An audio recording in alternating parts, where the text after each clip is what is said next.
Vamos! We have the Argentina team for the Rugby Championship finale. There are some tweaks and changes, some enforced by injury, some tactical. Do they have a chance at pulling off an upset? Given that they lost by 37 points last week in South Africa, this is a neutral venue, although I would say it's going to feel much more like a home venue for South Africa, who won there last year against England, have played Wales there as a neutral venue and won handily, and of course beat the ABs before the Rugby World Cup as well. Absolute crushing of the ABs in that particular game. And there'll be a lot of South African support in London that will be on its way to the game. I'll be going to the game, I'll be watching it, and if there is an upset, I will be there to capture it firsthand. Let's have a look at the Argentinian team. I've got a combined 23-man squad as well. Let me know what you think in the chat down below. Please give the video a thumbs up. Takes you no time, costs you no money, but it really helps me find people that don't even know I exist. And if you haven't already, subscribe to the channel. Now, is there experimentation going on? Is there injuries? Well, we know about the injuries to the halfbacks. I'll come on to the backs. But starting with the pack, it's almost the strongest possible team for Argentina. There's still no Thomas Gajo. He's missed the whole Rugby Championship. They're not blessed with loads of really good props. They actually managed to avoid scrums really well against South Africa last week. I think they only had one scrum on their own put-in. And there was sort of a handful in the whole match. Argentina will kind of want that to happen again. But equally, part of the reason there weren't that many scrums is because the skills from South Africa were very, very good. And they kept the ball alive a lot. And they maybe don't want that to happen again. They need to slow up South Africa's ball. And that's a massive job for Kremer and Matera. And Grondona, who comes in for his first start of the championship at number 8. João Martin Gonzalez and Joaquin Oviedo are on the bench. I'm wondering what's going on there. Oviedo hasn't been the same force that he was last year. And I think that may just be the top 14 season with Perpignan and a full international calendar that he played taking its toll. He's looked a bit tired, a bit sluggish compared to how he was. And I think he just might be, he might just have half an hour in him at top level. But probably just needs a bit of a rest. There's also the travel in the legs from travelling from Durban. So maybe it makes sense to freshen it up with Grondona. But it's the best two locks, arguably, coming back in to start this one, Petty and Rubiolo. So decent from Argentina. This is the similar pack that nearly beat the Lions, that beat Australia, that beat New Zealand. So that they can do a job. It gets a bit trickier behind the scrum, though, where there are some injuries that have forced Felipe Contepomi's hand, most notably at halfback. There is no Gonzalo Garcia, who's been one of the most improved Argentinian players. He's really changed the whole feel of that team. And, they've got Benitez Cruz, who's getting his 8th cap overall, his first appearance in the Rugby Championship this year. You've got fly half Geronimo Prisciantelli, 7 minutes of international rugby to his name. Look, really good talent. Was brilliant for Zebre last year. He's not yet played for Racing 92. He'll be a key man for them, you'd feel, in the top 14. He's a good player. And I guess there is an argument that you go, you might as well play him if Albanese is out. You could have put Santi Carreras to 10 again. He's moved him to 15 and Malia onto the wing. Presumably that's because Mateo Carreras is out injured. Otherwise, maybe Prisciantelli would have been on the bench.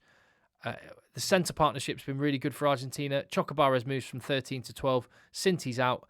So Justo Picado comes in. Big boy, athletic guy, played against the Lions and did well. 4th cap. I mean, he plays his club rugby in Argentina. This is a massive challenge.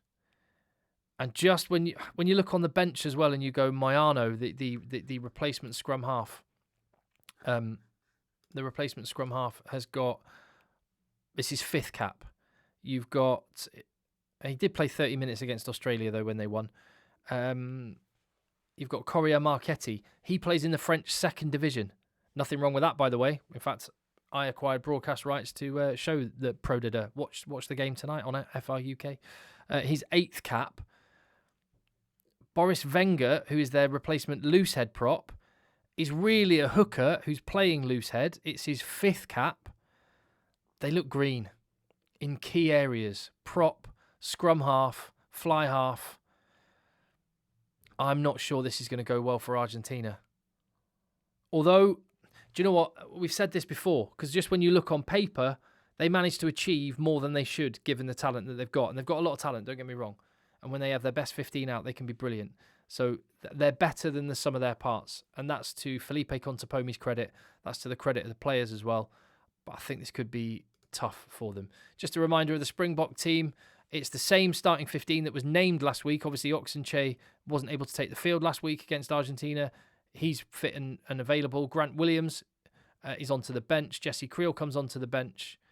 And Jan-Hendrik Wessels moves to replacement prop with Bongi and Banambi coming in on the bench. So a few little tweaks on the bench. I think it's the strongest possible 23 in Rassi Erasmus's mind out of those that are available. Kurtley Arendse, will he get in above Ethan Hooker when he's back and fit? That Hooker would be a decent option for the number 23 jersey. They've got ridiculous depth, ridiculous options. Over 1,100 caps in that team. And unlike Argentina, who are playing a relative international newbie, at fly half, they've got someone like Marnie Libok coming off the bench. And obviously, Sasha FM. Lisan Al-Gaib going out to do his thing at Twickenham. I'm looking forward to seeing him in the flesh again. As for a combined 23-man squad, I mean, I think it tells a story. Malcolm Marks had much more of a Malcolm Marks performance last week, and I did think about putting him in. I'm going to, and partly because I feel a little bit, I shouldn't feel sorry for Argentina. I don't want to take pity on them. They wouldn't want that. But Montoya has been brilliant through the Rugby Championship, so I've given him the start. Matera has been brilliant in the Rugby Championship, was chasing shadows last weekend, but I've kept him in a combined pack. But 6 forwards, all but Joan Martin Gonzalez on the bench. And again, I really thought about Quagga Smith on the bench. He's so good off the bench. But Gonzalez, because he's a great line-out forward, can play 6, 7 and 8 really well. I've put him in there. And then Chocobares, moved him out to 13 to accommodate him in the centre, although Moody was excellent.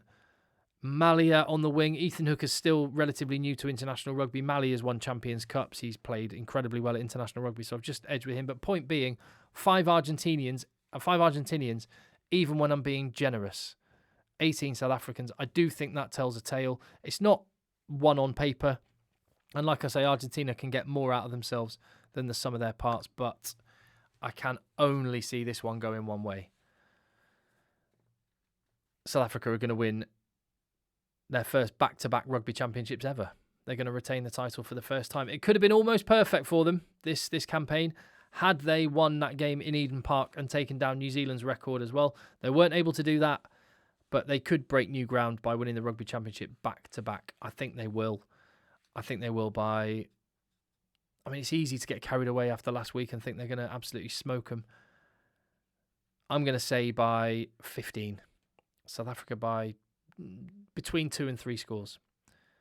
And I hope Argentina can instill a bit of a reaction into their performance. We'll see. I'll be there to cover it. Hopefully you'll be here watching the channel when I do as well. And I'll see you on the next one.